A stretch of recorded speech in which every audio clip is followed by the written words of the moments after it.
আসসালামু আলাইকুম সবাইকে। আপনারা হচ্ছেন বিভিন্ন জায়গা থেকে যুক্ত হয়েছেন। আমি সবাইকে স্বাগত জানাচ্ছি। আপনারা বিভিন্ন জায়গা থেকে যুক্ত হচ্ছেন। আজকে আমি মূলত তিনটা বিষয় নিয়ে কথা বলবো। মনে হয়েছে যে বিপ্লব পরবর্তী সময়ে কয়েকটি বিষয় নিয়ে কথা বলা উচিত, এবং যেহেতু এই বিষয়গুলো হচ্ছে আমাদের ব্যক্তি জীবনের সাথে ওতপ্রোতভাবে জড়িত, সেজন্য আমার কাছে মনে হয়েছে এই বিষয়গুলো নিয়ে কথা বলা প্রয়োজন। এবং সেই বিষয়ে আমাদের পর্যবেক্ষণ, আমরা কিভাবে দেখি এবং আমরা এই বিষয়গুলোকে কিভাবে ডিল করছি, আমরা সেটি নিয়ে হচ্ছে আপনাদের সাথে আমাদের যেই পর্যবেক্ষণ সেটি হচ্ছে আমরা আপনাদেরকে জানাবো। এক নম্বর বিষয় হচ্ছে যে জুলাই বিপ্লব পরবর্তী সময়ে আমরা দেখেছি যে জুলাই বিপ্লবে এই পুরো সময়টায় আমরা দেখেছি যে যারা সরকারি চাকরি করেন, প্রশাসনে রয়েছেন, বিশেষ করে পুলিশ, এডমিন, ওনারা যারা রয়েছেন, তারা কিন্তু এই পুরো সময়টা আমাদের যে ফেসিস্ট যে সরকার রয়েছে, এই ফেসিস্ট সরকারের আজ্ঞাবহ হিসেবেই কিন্তু তারা কাজ করেছে। আমরা এমন কোনো ঘটনা শুনিনি বা এমন কোনো ঘটনা আমাদের নজরে আসেনি যে এই ঘটনায় আমরা দেখেছি যে এই প্রশাসন কাঠামোতে যারা রয়েছে, পুলিশ, এডমিন বা অন্যান্য যারাই সরকারি চাকুরিতে রয়েছে প্রশাসন কাঠামোতে, তারা এই ফেসিস্ট সরকারের কোনো একটি সিদ্ধান্তের বিরোধিতা জানিয়ে ছাত্রপক্ষকে সমর্থন করে তারা হচ্ছে পদত্যাগ করেছে অথবা সরকারের বিরোধিতা করেছে, এমন কোনো ধরনের নজির আমরা দেখিনি। অত্যন্ত দুঃখজনক। আজকে আমরা দেখেছি যে আমাদের 1500-র বেশি শহীদ হয়েছে এই জুলাই বিপ্লবে। আমরা দেখেছি যে আমাদের 35,000-এরও বেশি মানুষ আহত হয়েছে।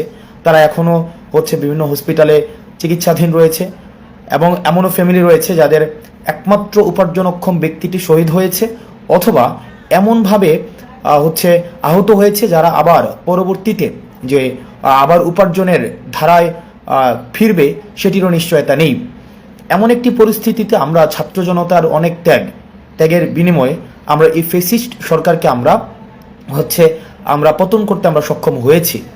এখন আমরা এই যখন গভর্নমেন্ট আমরা সফলভাবে আমরা উৎখাত করেছি, এখন আমাদের পরবর্তী বাংলাদেশের মূল লক্ষ্য হওয়া উচিত ছিল দল মত এগুলো নির্বিশেষে আমাদের এই বাংলাদেশ গঠনের জন্য আমরা যে বাংলাদেশ বিনির্মাণের কথা বলছি সেই বিনির্মাণে আমাদের সবার একসাথে কাজ করার। আমরা বিভিন্ন জায়গা থেকে আমরা চেষ্টা করেছি। বিভিন্ন রাজনৈতিক দল গত 16 বছর ধরে নির্যাতন নিপীড়নের মধ্য দিয়ে গিয়েছে। বিভিন্ন রাজনৈতিক দল যারা এই আওয়ামী সরকারকে সার্ভ করেনি, তারাই হচ্ছে নিপীড়ন নির্যাতনের মধ্য দিয়ে গিয়েছে। এখন এই পরিস্থিতিতে আমরা যেটি দেখছি সেটি হচ্ছে যে আমরা বাংলাদেশের যে সংকটটি বর্তমানে রয়েছে, এই সংকট উত্তরণে প্রশাসনের যে ভূমিকা, এই প্রশাসনের ভূমিকা খুবই গুরুত্বপূর্ণ এবং তাৎপর্যপূর্ণ। আমরা যদি সংকটটি উত্তরণ করতে চাই, প্রশাসনের ভূমিকা এক্ষেত্রে অ্যাক্টিভ এবং প্রোঅ্যাক্টিভ ভূমিকা প্রয়োজন। কিন্তু আমরা আশাহত হয়েছি যারা সরকারি চাকরিতে রয়েছে, প্রশাসনে রয়েছে, পুলিশে রয়েছে, তাদের অসহযোগিতামূলক আচরণ আমরা বিভিন্ন পদে আমরা ফেস করছি। এবং দুই একজন প্রশাসক ছাড়া বা গুটি কিছু প্রশাসক ছাড়া আমরা দেখেছি যে এখন বর্তমানে পুলিশ এবং প্রশাসনের বেশিরভাগ মানুষ যেটি নিয়ে ব্যস্ত সেটি হচ্ছে পদবি, কোথায় যে ঢাকার বাইরে রয়েছে সে ঢাকায় আসতে চায়, যে ঢাকায় রয়েছে সে সচিবালয়ে যেতে চায়, যে সচিবালয়ে যারা রয়েছে তারা পররাষ্ট্রতে যেতে চায়, যারা পররাষ্ট্র রয়েছে তারা বিদেশে যেতে চায়। অর্থাৎ তারা ব্যক্তি স্বার্থের ঊর্ধ্বে তারা উঠতে পারেনি। আপনারা যারা প্রশাসনে রয়েছেন, অত্যন্ত দুঃখজনক, আপনারা ব্যক্তি স্বার্থের ঊর্ধ্বে এখন উঠতে পারেননি, এখনো পর্যন্ত ব্যক্তি স্বার্থের ঊর্ধ্বে উঠতে পারেননি। যখন এই ছাত্র নাগরিক রাস্তায়, বিভিন্ন ধরনের রাজনৈতিক দল রাস্তার মধ্যে রক্ত দিয়ে বাংলাদেশকে স্বাধীন করেছে, যে পরিস্থিতিতে আপনাদের উচিত ছিল নিঃস্বার্থভাবে দেশের পাশে দাঁড়ানো, নিজের স্বার্থ ভুলে গিয়ে পাশে দাঁড়ানো, সেই জায়গায় আমরা দেখছি বেশিরভাগ প্রশাসক তারা বৃহত্তর কল্যাণকে তারা মাথায় না নিয়ে নিজের ব্যক্তি স্বার্থকে প্রাধান্য দিয়ে শুধুমাত্র নিজের পদবি, প্রমোশন, এই যে ট্রান্সফার, এগুলো নিয়ে পুরো সময়টা ব্যস্ত এবং প্রশাসন এক ধরনের একটা স্থবিরতা তারা বিরাজ করছে এবং এক ধরনের গোস্বা, যে তাদের কি আমরা গ্রামের ভাষায় বলি না যে গোস্বা করে থাকা, অর্থাৎ যাদের প্রমোশন হচ্ছে না, যাদের প্রত্যাশিত ট্রান্সফার হচ্ছে না, তাদের একটা গুসা করে প্রশাসনিক জটিলতা সৃষ্টি করে রাখছে। আমি আপনাদের কাছে প্রশ্ন রাখতে চাই, আমাদের ছাত্র নাগরিক যখন রাস্তায় মারা যাচ্ছিল, আপনারা কি ফেসিস্ট সরকারের বিরোধিতা করে কেউ আপনারা পদত্যাগ করেছিলেন? আপনারা কিন্তু ফেসিস্ট সরকারের বিরোধিতা করে কিন্তু কেউ পদত্যাগ করে নাই। কিন্তু আজকে ছাত্র নাগরিকের এত রক্তের বিনিময়ে অর্জিত আমাদের যে স্বাধীনতা, আমরা যে বাংলাদেশ বিনির্মাণের দিকে যাচ্ছি, আপনারা আজকে আপনাদের জায়গা থেকে শুধু নিজের স্বার্থের জন্য আপনারা বসে আছেন। আপনাদের মধ্যে একটা স্থবিরতা রয়েছে, যেখানে আমাদের 24/7 কাজ করার কথা, যেখানে আমাদের প্রোঅ্যাক্টিভ হওয়ার কথা, যেখানে নিজের ব্যক্তি স্বার্থের ঊর্ধ্বে গিয়ে আমরা এই যে ছাত্র নাগরিকের এই যে শহীদ যারা হয়েছে, তাদের যেই শহীদের যে আমাদের উপর একটি দায়িত্ব দিয়ে গিয়েছে, এই দায়িত্ব পূরণে আমাদের দিনরাত কাজ করে যাওয়ার কথা, সেখানে আপনারা ব্যস্ত হচ্ছেন আপনারা প্রমোশন নিয়ে। এবং সবচেয়ে দুঃখজনক বিষয় হচ্ছে, এই সরকার মানে ফেসিস্ট সরকার পরবর্তী সময় যারা সবচেয়ে বেশি সুবিধা পেয়েছে এবং প্রথম যে সুবিধাটি পেয়েছে তারা হচ্ছে সরকারি কর্মকর্তা কর্মচারীরা, সবাই না, বিশেষ করে প্রশাসনে যারা রয়েছে তারা নিজেরা নিজেদেরকে হচ্ছে প্রমোশন দিয়ে দিয়েছে। অর্থাৎ 2টা প্রমোশন, 3টা প্রমোশন, এক সপ্তাহের মধ্যে 3 প্রমোশন হয়ে গিয়েছে। অনেক হয়েছে যে এক সপ্তাহের মধ্যে 3টা প্রমোশন। আমি জানতে চাই, আপনারা এই জুলাই বিপ্লবে আপনাদের দৃশ্যমান কি ধরনের আপনাদের অবদান ছিল? দৃশ্যমান যে আপনারা সরকারের কি বিরোধিতা করেছেন? যদি সরকার টিকে যেত, এই সরকার যদি টিকে যেত, আমি ধরে নিচ্ছি ফেসিস্ট সরকার টিকে গিয়েছে, ফেসিস্ট সরকারের পতন হয় নাই, তাহলে প্রশাসনে যারা ছিল তাদের কি একজনেরও চাকরিচ্যুত হতে হতো?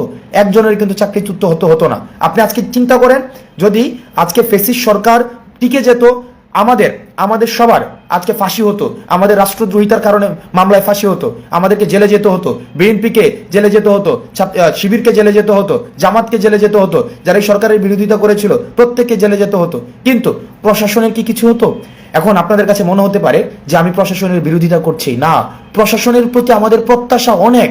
কারণ আমাদের রাষ্ট্রযন্ত্রকে সঠিকভাবে চালানোর জন্য প্রশাসনের ভূমিকা অনস্বীকার্য। প্রশাসনের এই যে সংকটটি যদি আমি উত্তরণ করতে চাই, প্রশাসনের যদি সরাসরি তারা এই রাষ্ট্র বিনির্মাণের কাজে সরাসরি অংশগ্রহণ না করে, তাহলে শুধুমাত্র কিছু অ্যাডভাইজর কখনোই এই রাষ্ট্রের পূর্ণাঙ্গ পরিবর্তন করতে পারবে না, কখনোই পূর্ণাঙ্গ পরিবর্তন করতে পারবে না। যেহেতু প্রশাসনের কাছে আমাদের প্রত্যাশা অনেক বেশি, সেই জায়গা থেকে আমরা আমাদের জায়গা থেকে প্রত্যাশা করছি আপনারা আমাদেরকে হেল্প করবেন। প্রশাসনের জায়গা থেকে আমরা আপনাদেরকে অনুরোধ করছি, আপনারা যারা পুলিশে রয়েছেন, আপনারা যারা প্রশাসক রয়েছেন, আমরা ইতিমধ্যে আপনারা কাজ করছেন, কিন্তু তা সত্ত্বেও আপনারা আপাতত বাংলাদেশ বিনির্মাণের জন্য, আপনার পরবর্তী সন্তানের জন্য দেশটা যদি উন্নত হয়, এটা সুবিধা কারা পাবে ভাই? এটা আপনার সন্তানরা পাবে। আপনার সন্তানকে বিদেশে আর পড়তে পাঠানোর প্রয়োজন নাই। আপনারা প্রশাসনে যারা রয়েছেন, আপনারা আপনাদের সন্তানদের, অতীতে সরকারে আমরা দেখেছি আপনারা আপনাদের সন্তানকে বিদেশে পাঠাচ্ছেন পড়ানোর জন্য, ইংলিশ মিডিয়ামে দিচ্ছেন পড়ানোর জন্য, কিন্তু আমরা সাধারণ মানুষ।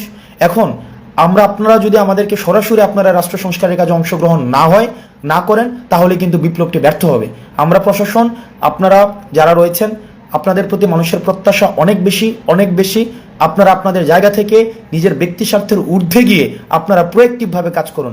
আমি যেহেতু লাস্ট 2 মাস ধরে আমি বিভিন্ন কাজে আমার প্রশাসকের কাছে যেতে হয়েছে, প্রশাসনের সাথে আমাকে কাজ করতে হয়েছে, বিভিন্ন দাবি নিয়ে, বিভিন্ন দরখাস্ত নিয়ে, অ্যাপ্লিকেশন নিয়ে আমি যেহেতু গিয়েছি, আমি সেখানে গিয়ে দেখেছি যে তাদের কি পরিমাণ কাজে অনীহা, দেখে কাজে এক ধরনের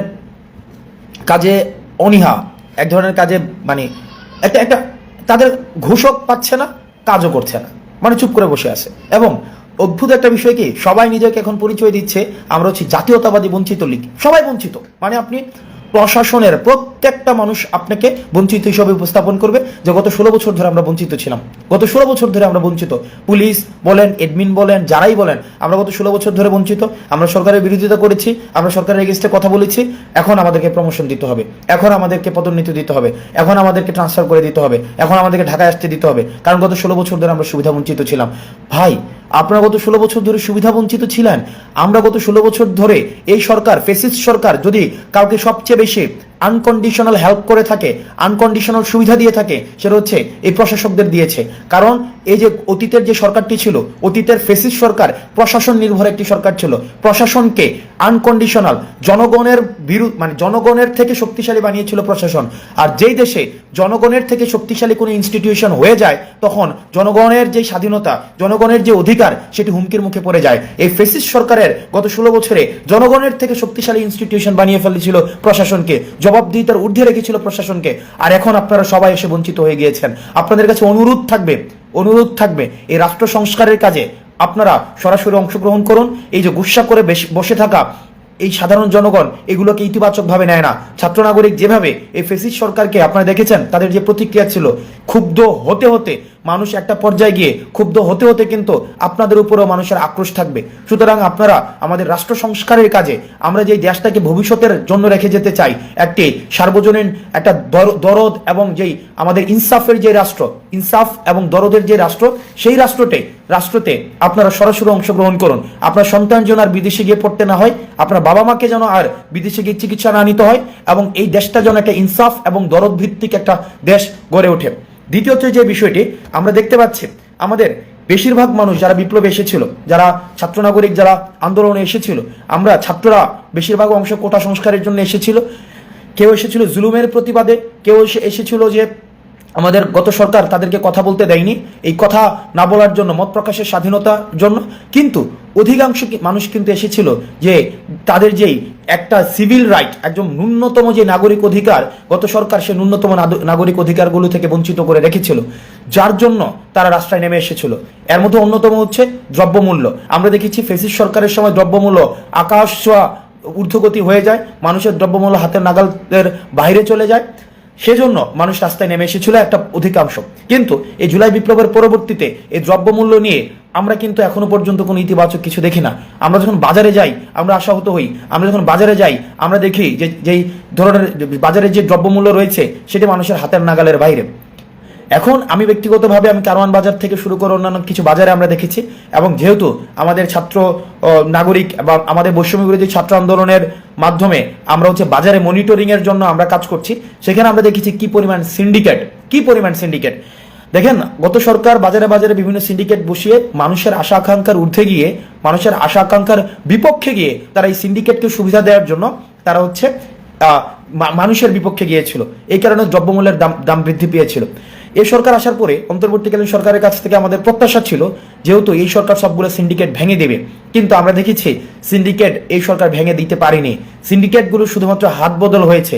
আমরা যদি যাই, যেই জিনিস উত্তরবঙ্গ থেকে কারওয়ান বাজারে 40 টাকায় আসে, ওই জিনিসটাই কারওয়ান বাজারে অন্তত 4 বার বিক্রি হয়। 4 বার একটা জিনিস কাঁচা বাজারের 40 টাকায় আসলো কারওয়ান বাজারে, এটা কারওয়ান বাজারেই 4 বার বিক্রি হয়। আপনি একবারে কারওয়ান বাজারে আসার পরেই আপনি মানুষকে খুচরা মূল্যে আপনি পৌঁছে দিতে পারবেন না, সেখানে আপনার 4টা সিন্ডিকেটকে ফেস করতে হবে। এই 40 টাকার জিনিস প্রথম ট্রাকে থেকেই আপনার এক সিন্ডিকেটের কাছে বিক্রি করতে হবে 50 টাকা। এটা আপনি বাধ্য, কারণ সে একটি রাজনৈতিক দলের সে কর্মী, হয়তো সে হচ্ছে ক্ষমতাশালী, আপনি তার বিরুদ্ধে কথা বলতে যাবেন, সেটা তখন তার রাজনৈতিক যে বলয়, রাজনৈতিক যে প্রভাব, সেই প্রভাব আপনাকে সে দেখাবে। পরবর্তীতে এই জিনিসটাই সে দ্বিতীয় বিক্রেতার কাছে বিক্রি করবে 50 টাকা, তৃতীয় বিক্রেতার কাছে বিক্রি করবে 60 টাকা, চতুর্থ বিক্রেতার কাছে বিক্রি করবে 80 টাকা।